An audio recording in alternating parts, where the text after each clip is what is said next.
సంజీవని. మీకు అందరికి చరిత్రలో ఒకటి గుర్తుంటుంది. సంజీవని అంటే ఆ రోజు లక్ష్మణుడు మూర్ఛపోయి హెల్ప్లెస్ సిచ్యువేషన్ లో ఉంటే బతికించుకోవాలన్నప్పుడు నేరుగా హనుమంతుడు పోయి సంజీవని మొక్క తెమ్మంటారు, ఔషధ మొక్కని.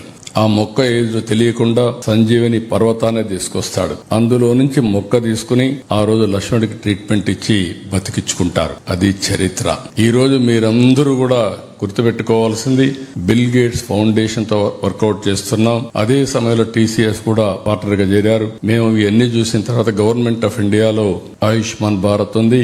అదే సమయంలో రాష్ట్ర ప్రభుత్వం ఎన్టీఆర్ వైద్య సేవ ఉంది, హాస్పిటల్స్ ఉన్నాయి.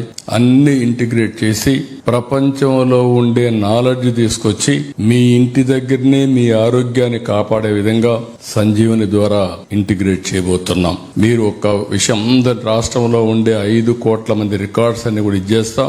కొంతమంది వల్నరబుల్ పేషెంట్స్ ఉంటే మెడికల్ టెస్ట్లు కూడా చేసి అక్కడి నుంచి ఏ విధంగా preventive, curative, cost effective monitoring అవన్నీ చేస్తున్న వేరబుల్స్ కూడా వచ్చాయి. నేను చాలా సార్లు మీకు చెప్తా ఉంటాను. ఈ రోజు నేను ఒక రింగ్ పెట్టుకున్నాను. కొంతమంది అనుకుంటారు ఏదో ఎవరో పూజ చేసి ఇచ్చారని. కాదు, ఆర్ఆర్ రింగ్ ఇది. ఇందులో నుంచి మీరు చూస్తే నిద్ర లేచి చూసుకుంటే నేను పడుకున్నప్పుడు నా స్లీప్ స్కోర్ వస్తుంది, నేను నిద్ర లేసానే బాడీ రెడీనెస్ వస్తుంది. ఒకవేళ ఈ రెండు సరి లేకపోతే ఇంకొక అర్ధగంట ఎక్కువ పడుకుంటాను. అంటే ఏ విధంగా వేరబుల్స్ వచ్చేసాయో.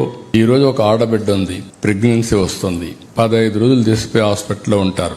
మామూలు హాస్పిటల్స్ కాదు, ఇప్పుడు అన్ని 5 స్టార్ హోటల్స్ అయిపోయినాయి.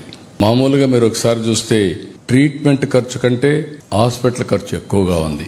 ఇలాంటి సందర్భంలో నేను ఆలోచించింది, మనకు కావాల్సిన ఈ యొక్క వేరబుల్స్ పెడితే హాస్పిటల్లో ఉండే ఇంటెన్సివ్ కేర్ మనం మానిటరింగ్ సెంటర్ నుంచి మానిటర్ చేస్తాం. ఆ అమ్మాయి కండిషన్ బాగా లేకపోతే ఎప్పుడు హాస్పిటల్ తీసుకొచ్చే విధంగా ఒక హాఫ్ అన్ అవర్ 1 అవర్ లో ఇప్పుడు అన్ని అంబులెన్సెస్ ఉన్నాయి, ఈజీగా తీసుకొచ్చే పరిస్థితి వస్తుంది. దీనివల్ల ఖర్చు తగ్గుతుంది, అనవసరమైన ప్రయాస తగ్గుతుంది. ఇలాంటి వినూత్నమైన కార్యక్రమాలు మీరు ఇక్కడ చూస్తే విశాఖపట్నంలోని మెడ్టెక్ పార్క్ వచ్చింది. దేశానికి మొత్తం ఎక్విప్మెంట్ అంతా మనం విశాఖపట్నం నుంచి సప్లై చేసే పరిస్థితికి వచ్చాం.